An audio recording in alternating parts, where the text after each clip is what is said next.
नमस्कार। लोकसभा चुनाव को लेकर चौथे चरण की 96 सीटों पर बाजी पलटती नजर आ रही है और ओपिनियन पोल के हिसाब से जो प्रेडिक्शन है चौथे फेज को लेकर उसमें किसका पलड़ा भारी नजर आ रहा है, क्योंकि लोकसभा चुनाव के लिए हार और जीत के लिए चौथे चरण की 96 सीटें निर्णायक मानी जा रही हैं और ये वो राज्य है जहां काफी कुछ बदलाव देखने को मिले हैं। कई तरह से गठबंधन में दरार भी देखने को मिली है तो नए गठबंधन भी बने हैं। तो चौथे चरण के जो राज्य है वो चौंकाने वाले सामने आ रहे हैं। तो अरविंद केजरीवाल की जमानत के बाद जिस कार की अब यहाँ पर तैयारी इंडिया गठबंधन में देखने को मिली है, उसके बाद कितना माहौल बदलता नजर आ रहा है, क्योंकि 96 सीटों के लिए 1717 कैंडिडेट चुनावी मैदान में हैं। और अगर बात की जाए तो चौथे चरण के लिए उत्तर प्रदेश की 13, मध्य प्रदेश की 8, महाराष्ट्र की 11, तेलंगाना की सभी 17 सीट, आंध्र प्रदेश की सभी 25 सीट और उड़ीसा की 4, यहाँ झारखंड की 4 और बिहार की 5 सीटों पर, इसके अलावा बंगाल और यहाँ पर बात की जाए जम्मू कश्मीर की 1 सीट पर भी यहाँ पर चौथे फेज में वोटिंग होने जा रही है। तो उसके बाद क्या माहौल बना है और 2024 के लिए चौथा फेज क्यों महत्वपूर्ण है, तो चौथा फेज क्या 400 पार का यहाँ पर जो नारा है उसको साकार करेगा या फिर इंडिया गठबंधन चौथे फेज के बाद बढ़त बना लेगी, क्योंकि इस बार बड़े बड़े दिग्गज नेता चौथे फेज में है। गिरिराज सिंह भारतीय जनता पार्टी के बड़े नेता बिहार से, बेगूसराय से चुनावी मैदान में है, जबकि ललन सिंह भी जेडीयू से यहाँ पर बिहार के बड़े यहाँ पर नेता है। इसके अलावा तेलंगाना से अजहरुद्दीन ओवैसी जो 40 साल से यहाँ पर जो है सीट पर जीतते आ रहे हैं, उनका परिवार है। तो ऐसे में सीट पर भी क्या गणित बिगड़ेगा। यहाँ पर अगर बात की जाए तो उत्तर प्रदेश से यहाँ पर अजय मिश्रा टैनी बीजेपी बड़े दिग्गज नेता, उत्कर्ष वर्मा समाजवादी पार्टी उम्मीदवार। तो लोकसभा चुनाव के लिए क्यों चौथा फेज महत्वपूर्ण माना जा रहा है, इसके लिए आंध्र प्रदेश की 25 लोकसभा सीटें निर्णायक हो जाती है। इसके अगर बात की जाए तो कई और राज्य ऐसे हैं जहां कांटे की टक्कर देखने को मिल रही है। तो आंध्र प्रदेश के लिए 2019 के लिए 62 कांग्रेस सबसे बड़ी पार्टी बनी थी और इस बार भारतीय जनता पार्टी ने आंध्र प्रदेश में टीडीपी से गठबंधन किया है। तो चौथे फेज का जो प्रेडिक्शन है, जो अनुमान है, उसमें 17 सीट तक करीब यहाँ पर 22 कांग्रेस पार्टी पहुंच सकती है। 2019 के मुकाबले यहाँ नुकसान दिखाई दे रहा है। भारतीय जनता पार्टी गठबंधन को 3 सीटें, कांग्रेस को 2 सीटें, अन्य के पक्ष में 3 सीटों का अनुमान हो सकता है। यानी इसी के तौर पर बात की जाए तो 22 कांग्रेस पार्टी का ना इंडिया गठबंधन ना एनडीए गठबंधन से यहाँ पर जो है गठबंधन हुआ है, अलग चुनावी मैदान में है। हालांकि 2024 के लिए ये माना जा रहा है कि कहीं ना कहीं इंडिया गठबंधन का साथ ये दे सकते हैं। चौथे फेज के लिए तेलंगाना भी महत्वपूर्ण माना जा रहा है, क्योंकि दक्षिण भारत का एक बड़ा राज्य है और ऐसे में तेलंगाना को लेकर जो बड़े बड़े दावे किए जा रहे हैं, लेकिन जिस कार की जनसभाएं भी रही हैं और तेलंगाना में इससे पहले जो यहाँ विधानसभा चुनाव में भी यहाँ कांग्रेस ने विधानसभा चुनाव में सरकार बना ली है और बिहार उसको बड़ा झटका रहा है। लेकिन आपको बता दें कि भारतीय जनता पार्टी का भी वोट शेयर यहाँ बड़ा है। तो लोकसभा चुनाव के लिए अगर बात की जाए तो 2014 में 1 सीट, 2019 में 4 सीटों पर भारतीय जनता पार्टी ने जीत हासिल की थी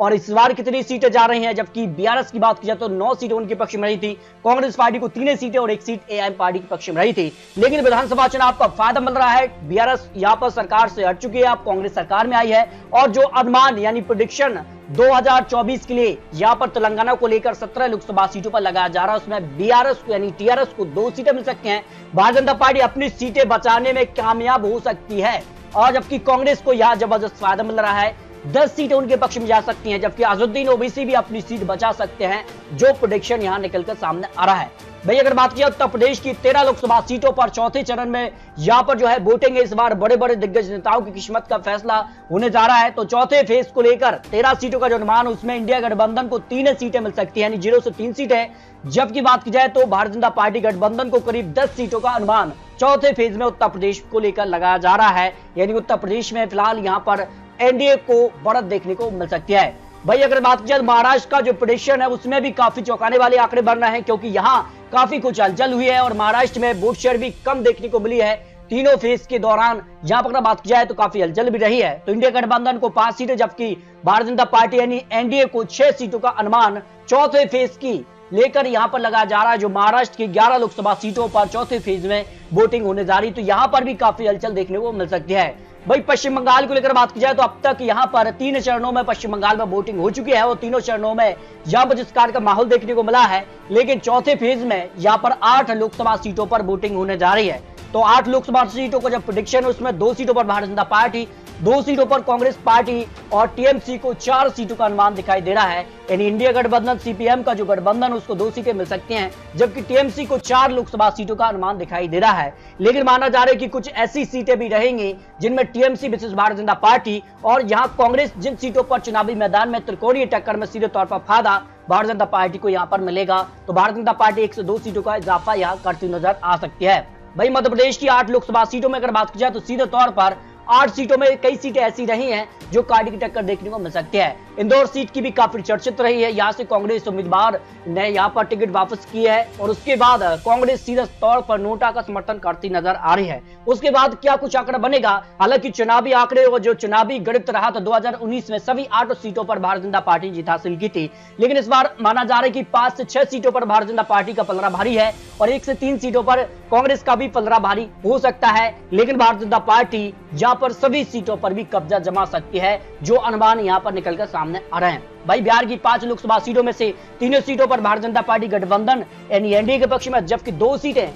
यहां पर बात की जाए आरजेडी कांग्रेस का जो गठबंधन बना है उसके पक्ष में जाने का अनुमान यहां पर दिखाई दे रहा है। जबकि अगर बात की जाए तो यहां पर जो आंकड़े और बन सकते हैं, जिसमें जम्मू कश्मीर की श्रीनगर की सीट पर भी यहां पर चौथे फेज में वोटिंग होने जा रही है, तो एक सीट पर जम्मू कश्मीर की सीट है वो सीधे तौर पर भारतीय जनता पार्टी के पक्ष में जा सकती है। इसके अलावा बात की जाए तो यहां पर जो है उड़ीसा की 4 सीटों पर भी यहां पर चौथे फेज में वोटिंग होगी, तो उड़ीसा की 4 सीटों में से सीधे तौर पर बीजू जनता दल और भारतीय जनता पार्टी के बीच ही यहां पर टक्कर दिखाई दे रही है, यानी सीधे तौर पर यहां फायदा भारतीय जनता पार्टी को यहां पर उड़ीसा में देखने को मिल सकता है। इस तरह से चौथे फेज का जो प्रेडिक्शन है, जो अनुमान है 96 सीटों को लेकर, उसमें YSR Congress party plus TMC और अन्य को मिलाकर अगर बात की जाए जिसमें यहां पर बीजू जनता दल भी है, तो 15 से 20 सीटें यहां पर अन्य के पक्ष में जा रही हैं, यानी जिसमें टीएमसी, वाईएसआर कांग्रेस पार्टी और अन्य आ जाता है। जबकि इंडिया गठबंधन को 25 से 30 सीटों का अनुमान है, जबकि भारतीय जनता पार्टी गठबंधन यानी एनडीए को 45 से 55 सीटों का अनुमान सामने आ रहा है, जो यहां पर लेटेस्ट आंकड़े यहां पर 2024 को लेकर चौथे फेज को लेकर अनुमान सामने आ रहे हैं। फिर भी आपको बता दें चुनावी आंकड़े, चुनावी अनुमान है, चौथे फेज को लेकर जिस कार की तैयारियां, जिस कार के चुनावी वादे किए जा रहे हैं, उसके बाद जनता किसके पक्ष में जाएगी ये तो जनता 13 मई को तय करेगी। तो दोस्तों आपको क्या लगता है लोकसभा चुनाव को लेकर यहाँ पर 543 सीटों पर इस बार 2024 में किसकी सरकार बन सकती है, इसको लेकर आप रख सकते हैं और आप देश में किसे बेहतर नेता के तौर पर देखते हैं, इसको लेकर भी आप रख सकते हैं। तो मिलते हैं और लेटेस्ट और महत्वपूर्ण विश्लेषण के साथ, तब तक जय हिंद, जय भारत।